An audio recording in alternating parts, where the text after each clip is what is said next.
Hey folks, welcome to Ghost Cat Cooks.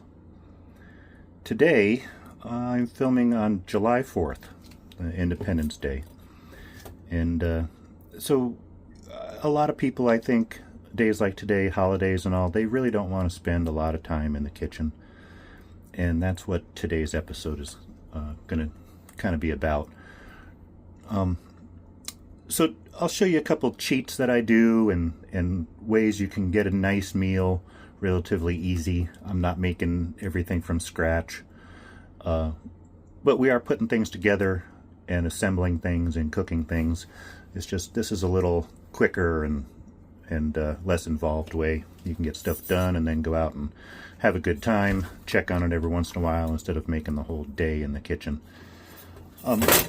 So we're doing barbecue pork ribs. And macaroni and cheese and salad tonight. So I'm opening up the ribs. I went ahead and got the trimmed ones already. They're labeled pork loin back ribs. And so if you notice, I have this stainless steel cutting board. I use this one for meat. I use the plastic one that you're familiar with for vegetables. This stainless cleans up a lot easier. You don't have all the grooves in the plastic to worry about. So if this was a regular pork loin and not all trimmed, there'd be a membrane that needs to be taken, and you just kind of stick your knife underneath it and then lift it up and pull it off. But you know, as you can see here, there's no membrane. It's just kind of been pulled off already. So what we'll do is find, you know, I want to cut it into thirds so it'll fit in this pot here. So I'm just kind of finding where the ribs go because it's easier to cut the meat instead of the bone. And, you know, if you wanted, you could always do it on this side too. Looks like I kind of messed up on that. So, got the nice pieces here. We'll put it in this pot. I try to arrange them so they're all laying in here relatively flat, so they don't stick up so much, so we don't have to use so much water to cover them. So this let's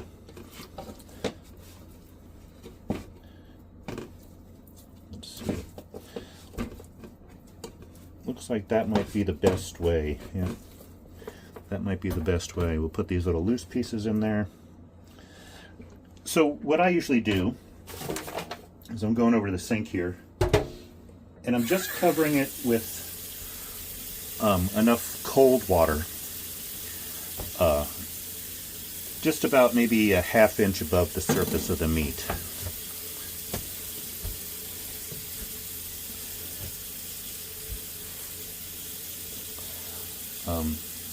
The reason why you do cold water is so it doesn't start to tighten the meat up, and you can kind of get it soaked in there.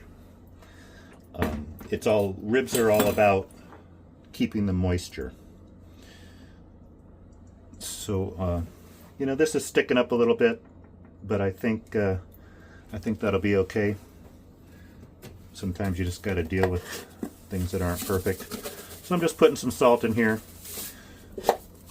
It's enough to keep the water from leaching out all the flavor, and also the salt water can soak in there with the cold water as it heats up. So I'm going to put the lid on here, but I'm only going to turn this to about a medium temperature because like I keep saying, I want it to heat up slow, let all that water soak in and get all mixed in the meat before it cooks and tightens up. So we started off slow. When it does start getting hotter enough to cook the meat, then we'll turn it up to a high heat, get it up to a boil, and then, you know, start cooking from there. But I'll be back once this starts getting up to heat.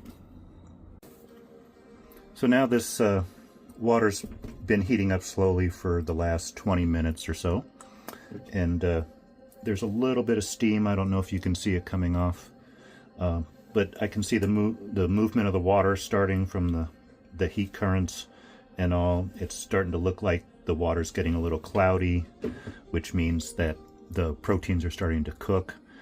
So it's soaked in as much as it can now that it's reached this temperature. I had it at a 10 on the dial here. I had it at 6. So now I'm putting it all the way up to 10, up as high as it goes, so I can bring this up to a boil. So while we're waiting for this, let's go ahead and tackle this macaroni and cheese. And like I said, you know, we're trying to do it quick and easy so we can get on with the day and do what we really want to do and not be stuck in a hot kitchen. So what I'm doing here, you know, mac and cheese, it's already made. This is the brand I got. And we're just going to jazz it up a little bit and turn it from this normal dish into something that's a little more my own, you know. So this I consider a cheat, where it's just, you know, you come out with a good product, but still it's just so much easier. So here it is. You can kind of see how there's some liquid in here. And that's all good and well if you like macaroni and cheese that's a little runny. But so what I'm going to do is I'm turning this macaroni and cheese into a casserole. So I'll put an egg in here. Come on. Just to kind of firm up everything. The egg will also help dry out that runniness to it. And I'm not going to worry about getting a mixing bowl and doing it all proper. I don't want to do the dishes. You know, one extra bowl is an extra bowl. So what I'm doing here is just using this dish, mixing it up, getting it all good, making sure that the whites are mixed in there well so it can thicken up the whole shebang, right?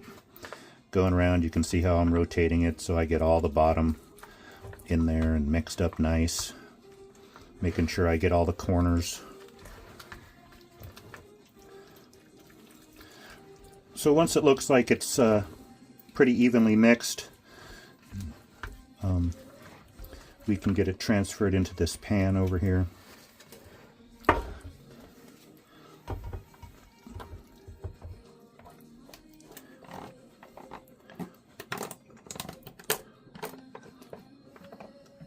And of course I'm using the spatula to mix and to clean out this container and the whole thing again, so I don't have to worry about the one extra dish, you know, another spoon or whatever. So I put it in here. It's what, maybe an inch and a half thick. If I had a little smaller container I would have used it, but this is what we got. I'm going to go over here and wipe up this drip right away. Make sure that there's no other splashes that are going to burn.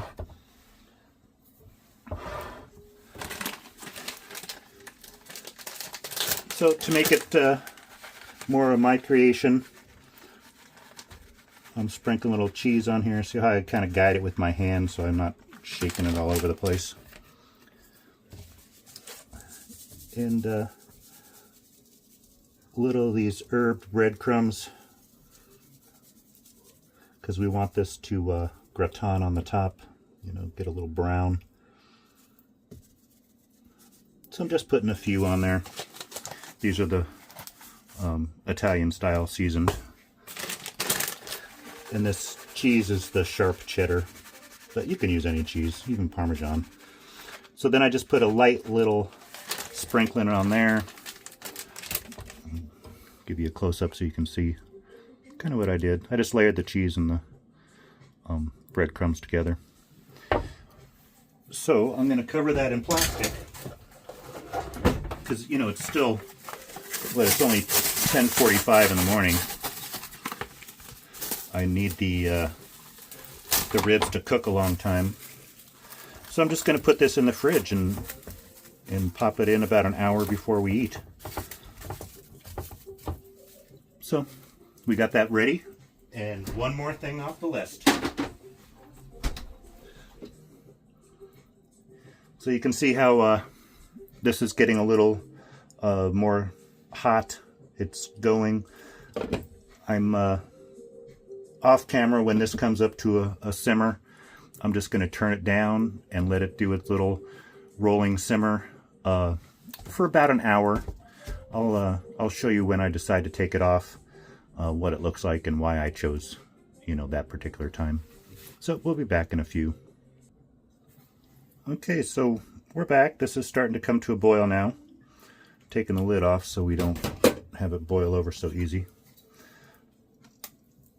So what I'm going to do now is kind of move these around. You can see all this stuff floating on the top, by the way. And that is exactly what we wanted.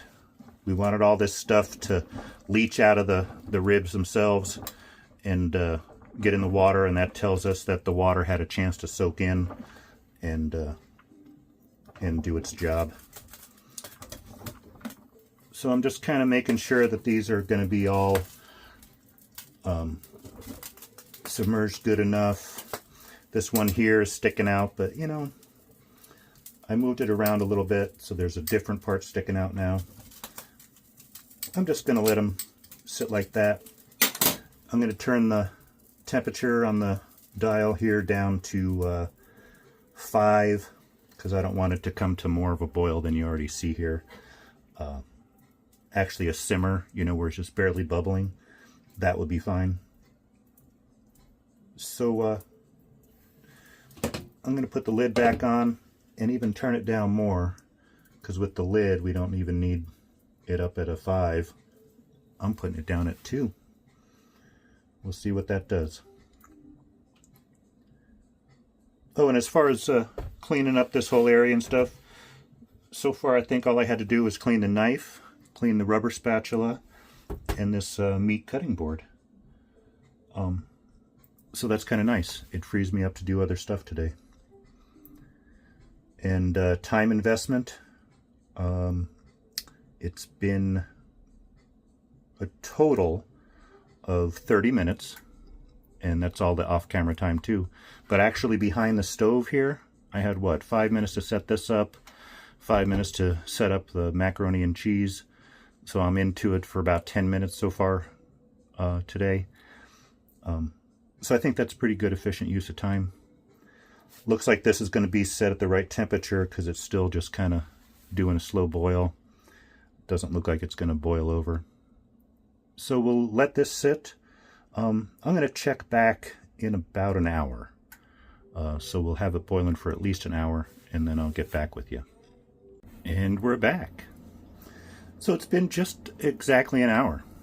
And I want to show you how I determine how to bring these, or how to tell if they're done enough. Is the bone starts to come out of the meat. When I put them in there it was level cut, and now the meat's shrunk back. The bone's a little exposed, which means it's time to put them in the oven. See on this side here, bone sticking out a little bit.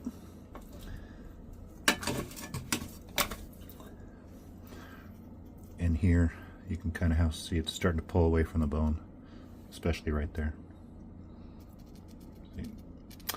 So what I'm doing is, again with the theme of easiness, there's a ton of barbecue sauces, and I'm sure everybody out there can find a barbecue sauce on the shelf in the grocery store in America that they like. So that's what I do here. I'm not going to tell you which one, but it's a very popular brand, and I'm going to turn it into mine. So I'm going to put a little Dijon mustard in there. I had a friend lived in the Carolinas and turned me on to yellow barbecue, so I like a little mustard in my barbecues now. So we're just kind of mixing that in. That way people will kind of wonder what brand it actually is. So we're just going to take these ribs. Again, I'm just using the spatula for this. If you had a brush and you wanted to use that, I'm just trying to save dishes.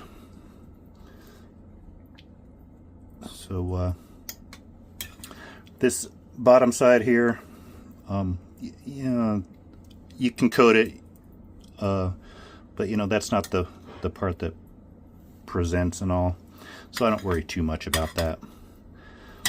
You want the good coating on the presentation side.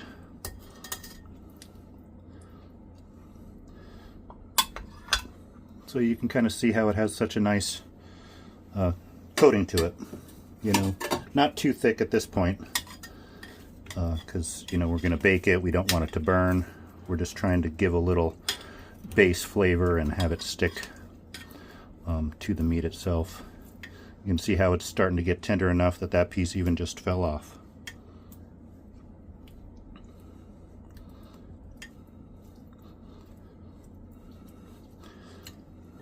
So this is a good time to make sure all the little flaps or whatever kind of gets covered. Make sure we got a good smearing on the ends.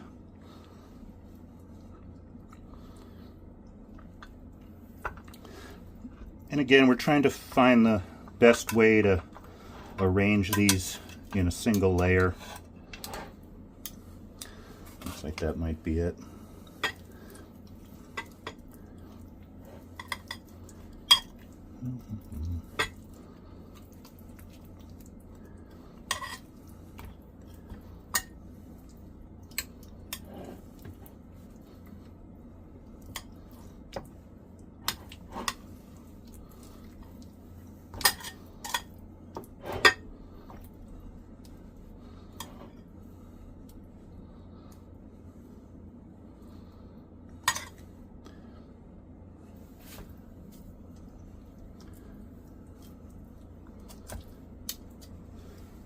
And I do believe that's about as nice as we can get with them laying there.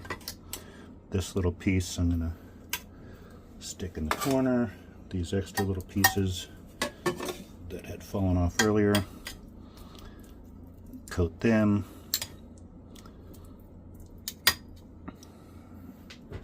Oops.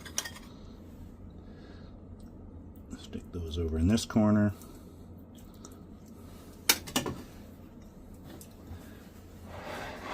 So I always try to wipe up the smears. You don't have to do that, but it just keeps it from burning and making a mess later, harder to clean.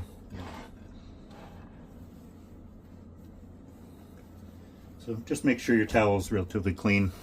You don't want to be put any nasties in there. So cover this with foil because we want to keep all the moisture in. So seal it as well as you can.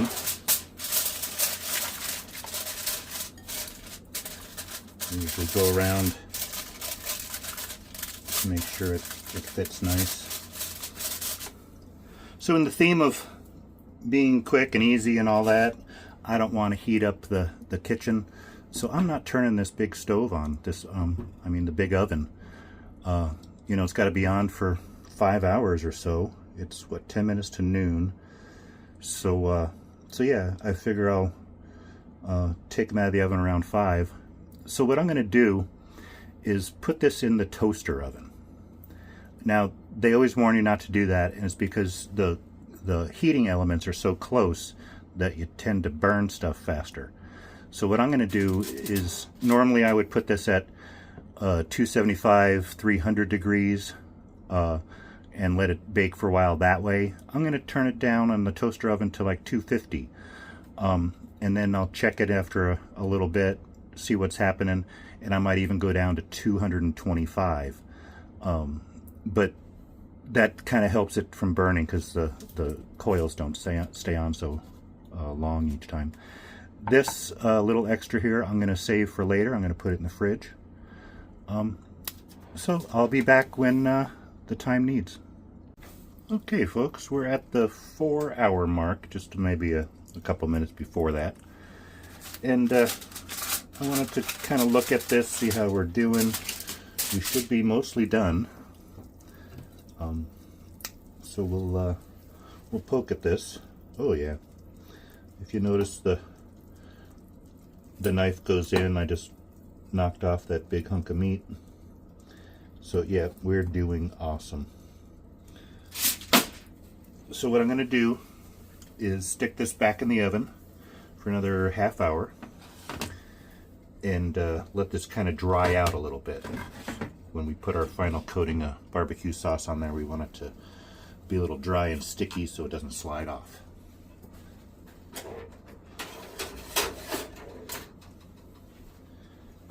So that's in the oven, and we'll be back. Okay, so for some reason I didn't hit the right button, and I did a whole little section here on taking it out of the oven. I had this leftover barbecue sauce that was in the bowl. I used this and put some on the top and spread it around, saying, you know, put some on there. We already had a good coating from before, and it was all nice and dried out.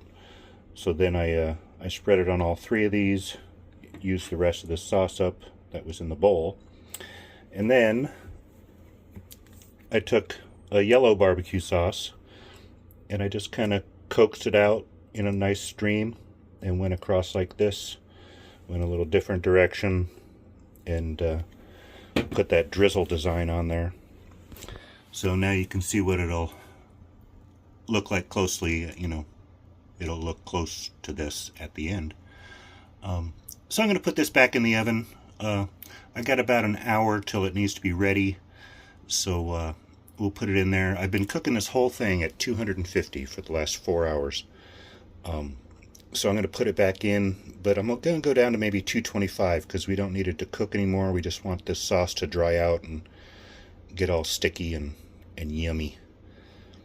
So I'll put that back in the oven. What I'm going to do with the macaroni and cheese is start that heating up in the microwave, and I put the power level on 3.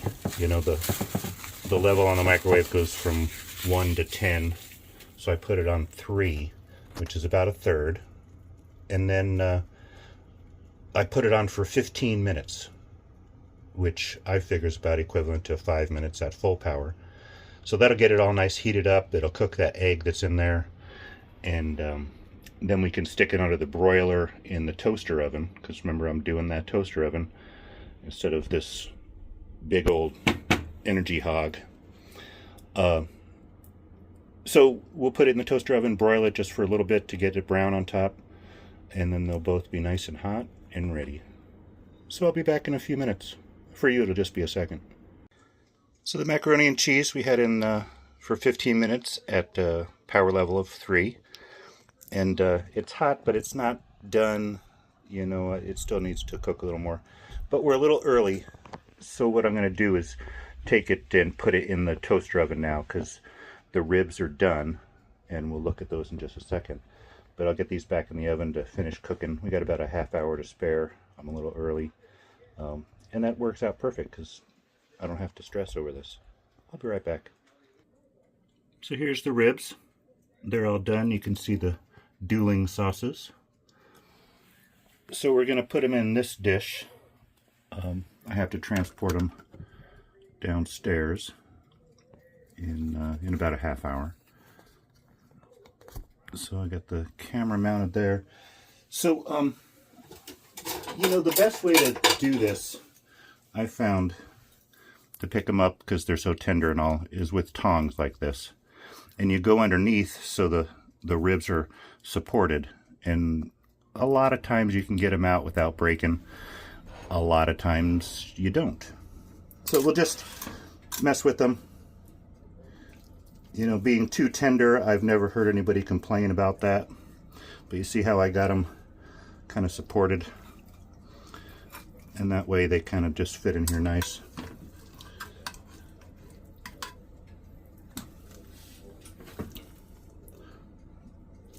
That one ended up breaking a little bit, but that's okay. It's for family, so it doesn't have to be perfect. So that's what we're looking at. This is how tender it is. You know, these ribs just come out and they're nice and clean. And that's by cooking it low and slow. I had it in the oven for 4 to 4.5 hours total time. I boiled it for about an hour before that, so they've been cooking 5.5 hours. And it shows. It comes out really nice. And the nice thing is you don't have to mess around with the smoker and all that stuff. You can get this done and then continue on doing your other things in the day. You've seen how the macaroni and cheese looks in real life, I'm sure. We'll get some light on this a little better so you can see how good these look. And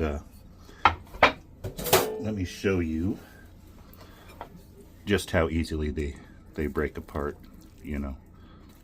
It's just right off the bone. So we'll end the video here. I appreciate you spending some time with me and helping me make this beautiful meal. I hope you try it at home. And please spread the word. I'm trying to let this channel grow a little bit and make it into something special. Learning as we go, that type of thing. But again, thank you so very much for joining me, spending some time out of your busy day. Hopefully I gave you some helpful hints. Continue having a beautiful day. I know I will. Ghost Cat Cooks.